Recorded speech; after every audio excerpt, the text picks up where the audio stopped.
right, so Bethesda reveals roadmap. The Elder Scrolls 6, Fallout 5, Obsidian's new Fallout game, several remaster projects, and more. All confirmed. Let's just dive right on into this article and more of the mess that is going on with Microsoft, Xbox, and all the evil corporations that control our lives. I don't know where any of this is coming from. Probably because this is the third time I've recorded this. Each time I've just then, oh my god. I don't know why, but I feel like I have to talk so much that I forget to breathe, and then throughout the recording, I always end up breathing really heavy into the mic, like I've just run a fucking marathon. When in reality, I'm just fat and don't move. So anyway, let's just get into the article and skip over my morbid obesity or whatever. Bethesda Game Studios, maker of The Elder Scrolls, Fallout, and the failure that is Starfield, has laid out its roadmap for the foreseeable future as both Bethesda and Xbox reface? That's not a word that's in there.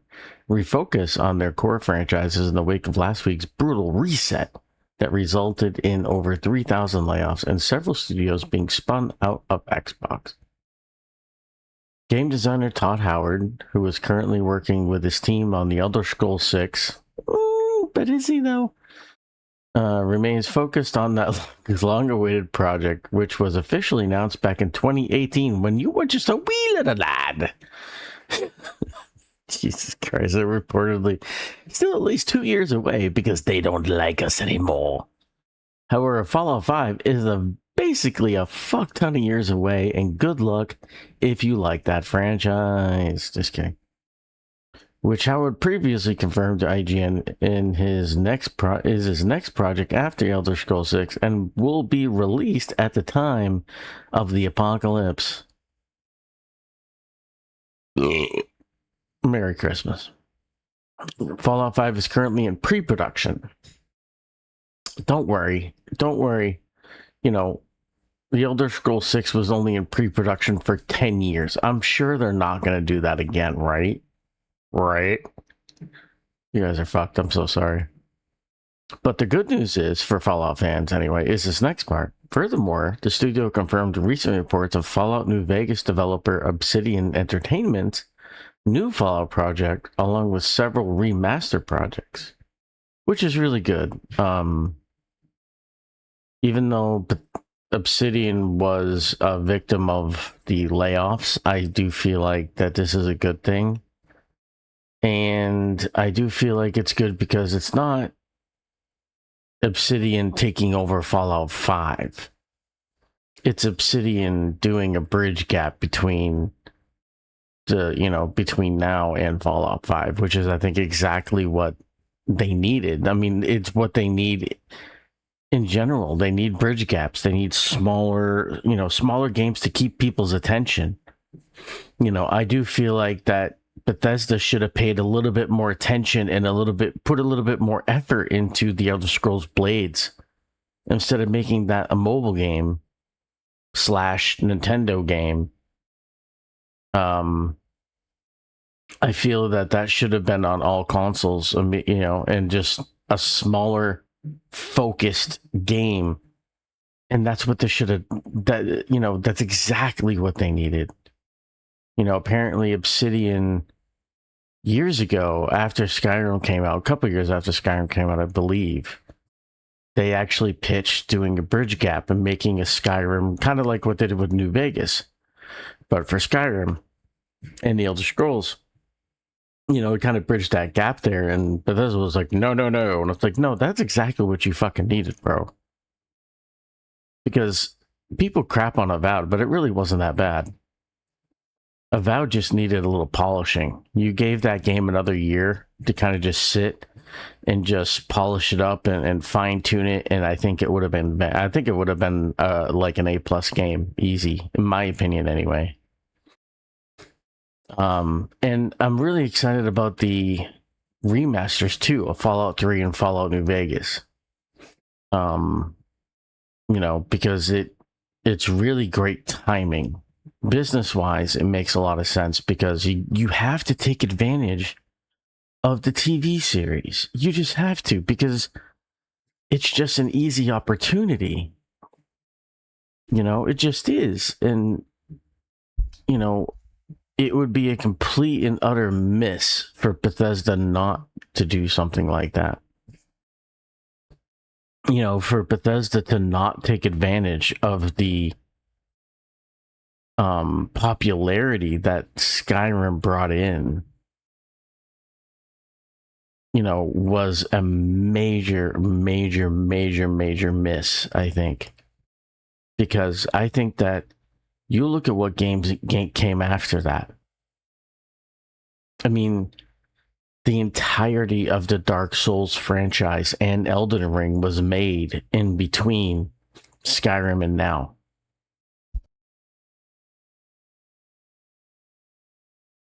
How crazy is that? And I feel like a lot of that was because Skyrim was such a genre-defining game,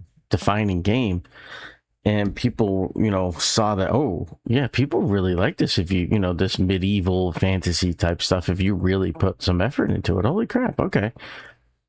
And that was all Skyrim, and Bethesda just didn't take advantage of it. They needed the Elder Scrolls Blades to be on all consoles and put a little bit more effort into it. And I think that that would have been, you know, ditch Fallout 76. I'm sorry. Give it, I think they should have gave Fallout 76 to another studio. Not erase it completely. Just give it to another studio to handle, like they did with the Elder Scrolls Online. And that way they can handle all, you know, those other stuff. Anyway, rant over. My apologies. This thing's already long enough and I'm making it longer. My bad.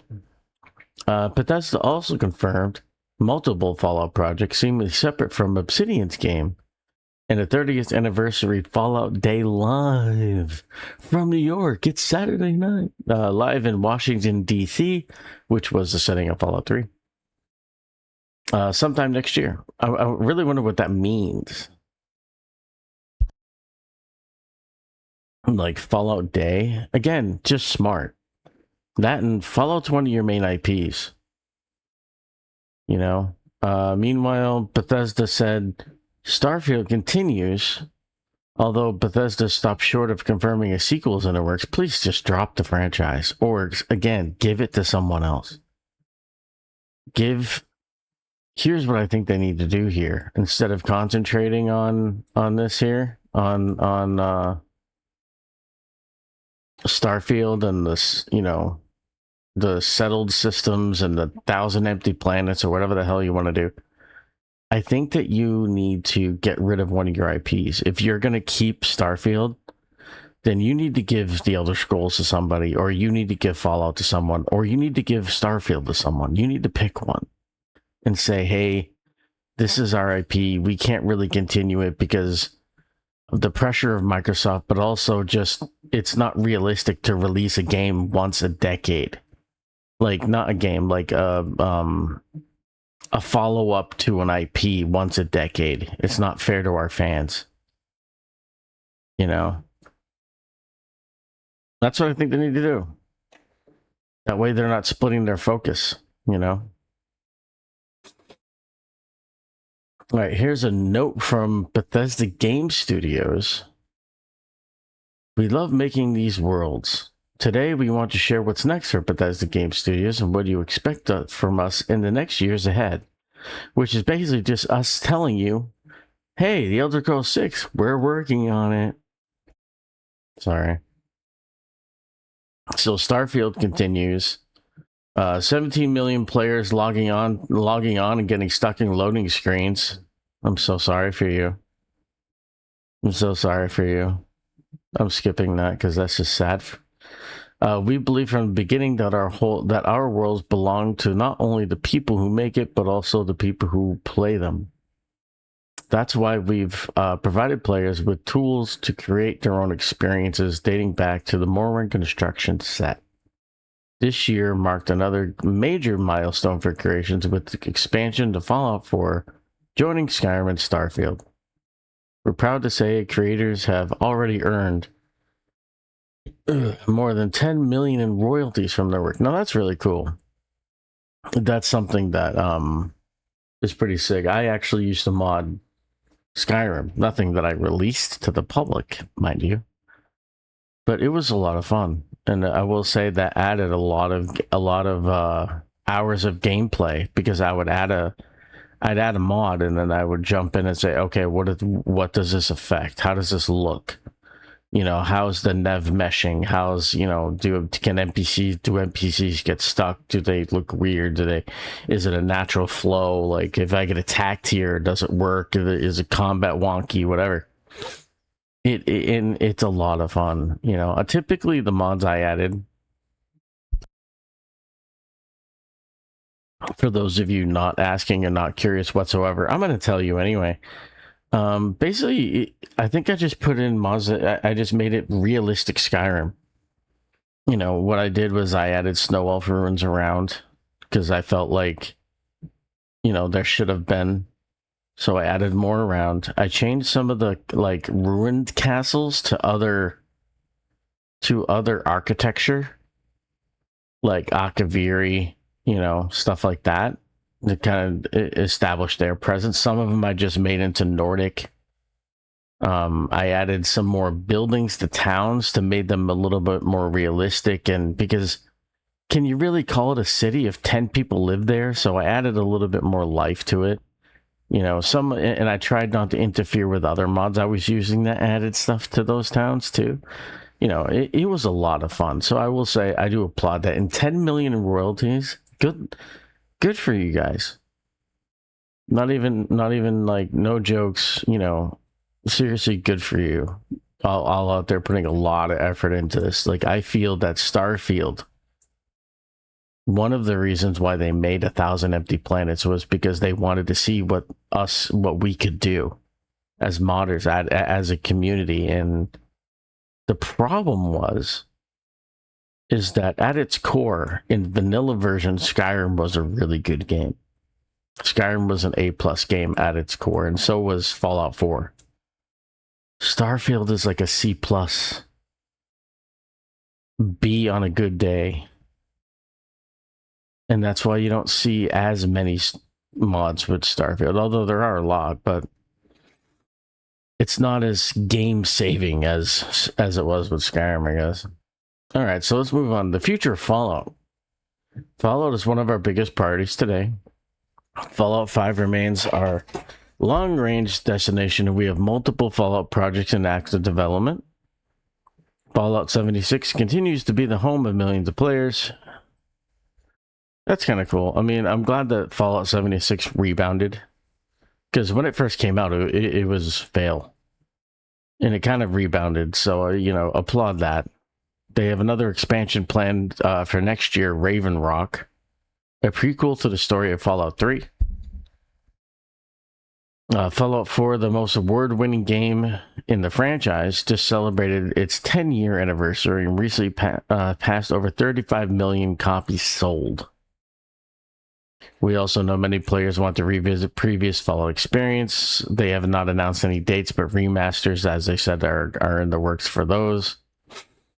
They do have a Fallout Shelter game. Notice that they didn't talk about Elder Scrolls Castles, which is basically their version of Fallout Shelter for Elder Scrolls. They didn't even mention it.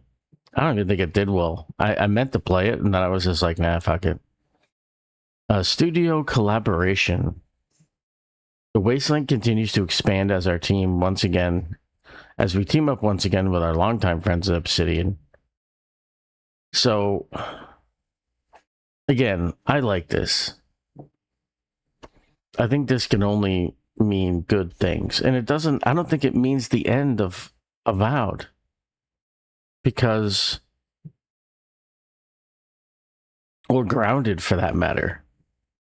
You know, I think that once they finish their Fallout project with Bethesda, they can go back to doing whatever it is that they want to do.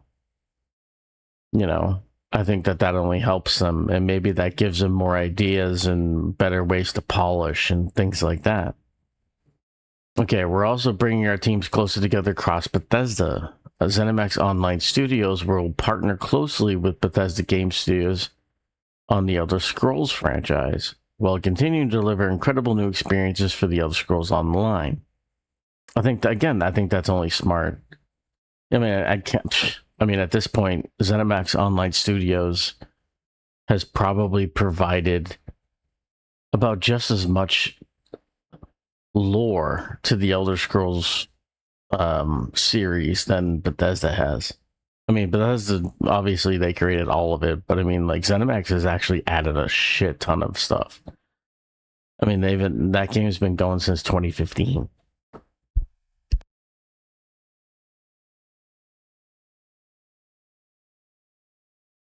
I mean, that's a long time, and that's a lot of lore added. I think that ZeniMax Online Studios has done a great job. Now, what this means, though, is like, is Bethesda going to have more of a say and more control over what ZeniMax does in the Elder Scrolls Online? Is it going to be more of a collab, like a partnership? You know, I really kind of wonder how this is going to be handled. You know, I mean, out of all the things I can shit on Microsoft and Xbox for, I think the one thing that's good that's coming out of this is that they're pushing Bethesda to make games. Because they look at them and I'm like, okay, when's the last time that you made a game that was Game of the Year worthy? 2014, 2015? Like, bro, that was a long time ago. That is just a little ridiculously long time ago, and you're not the only game in town anymore. So I applaud them for pushing them because I think Bethesda needed it. You know, the Elder Scrolls and beyond, the foundation extends beyond our teams to the technology, tools, and systems that will power the next generation of Bethesda RPGs. Our teams are now developing the Elder Scrolls 6 and Fallout 5 and Creation Engine 3, a shared technology platform we've been building since Starfield's launch. It allows our teams to support multiple projects simultaneously with new tools, rendering, and systems that define. So this is just more of a PR thing right here.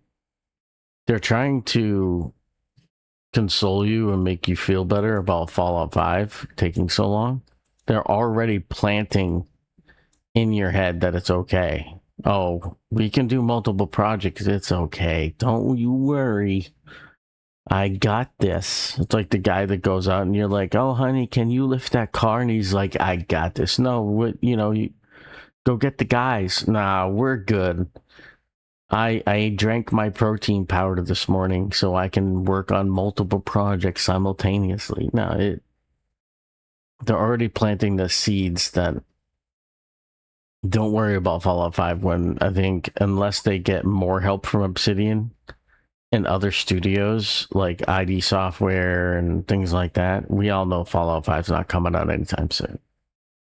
Till like 2040. You know? And they've been saying the Elder Scrolls 6 is their primary development since Starfield came out, which was 3 years ago now. So, yeah, I don't know. So, across Bethesda Game Studios, we're building for the future of Fallout, the Elder Scrolls, Starfield. Boo. We're investing in our technology, bringing teams closer together, supporting our live games, expanding into new forms of entertainment, and developing the next generation of Bethesda games. So I'm excited about this roadmap that's been introduced. I'm excited, but also a little worried that a lot of the studios are kind of clamoring together. It does seem like that they are trying to make like one giant studio, you know, push Bethesda to be that way. But this is Bethesda's fault at the same time, you know, because while the Elder Scrolls and Fallout are technically, quote, their IPs, they're owned by Microsoft. They're Microsoft IPs now. If Microsoft wanted, they could go to Xbox and be like, you know what? Give the Elder Scrolls to ZeniMax and give Fallout to Obsidian. Let Bethesda just do Starfield. It seems to be their passion project now. that they literally put two of their franchises that put them on the map to the side. So you know what? Yeah, let them have Starfield. We're gonna give these IPs to these guys, but Bethesda can't do shit about it. They don't own them anymore. So I'm excited about this roadmap. I'm excited about the remasters because I feel like the Oblivion remaster was pretty good. And I'm excited to see what Obsidian can do. I'm not really too worried about the size reduction. It sucks for everybody involved, obviously. But that's not the greatest thing. But I feel like they can still make good games because it's not really... I mean, obviously the size of the crew matters, right? But you have indie studios making fantastic games with smaller amount of people and then that are at Obsidian. You know, like look at what happened with Expedition 33. Wasn't that just 33 people? That's what I'm saying. Like, you can do it. We can help. Home Depot. No, we. Sorry. Like, I feel like that they can do it. They just got to put a lot of effort into it and not split their focus. You know, and not overthink it. So I don't know. Are you guys excited about this? Let me know in the comments below what you're worried about, what you're excited about. You know, just general thoughts about all this together. Worried about the Fallout franchise. Worried about the future of Starfield. You know, is there going to be a Starfield sequel? Is there not going to be a Starfield sequel? If I had to lean one way or the other, I'd probably say no. That Microsoft is going to silently hint that they should probably just focus on Elder Scrolls and Fallout and put Starfield away. But let's be real. If it's taking them as long as it is, I mean, if Fallout 5 isn't probably going to come out until probably around 2040-ish, you know, then, or, okay, because here's my thinking. Starfield came out 3 years ago, right?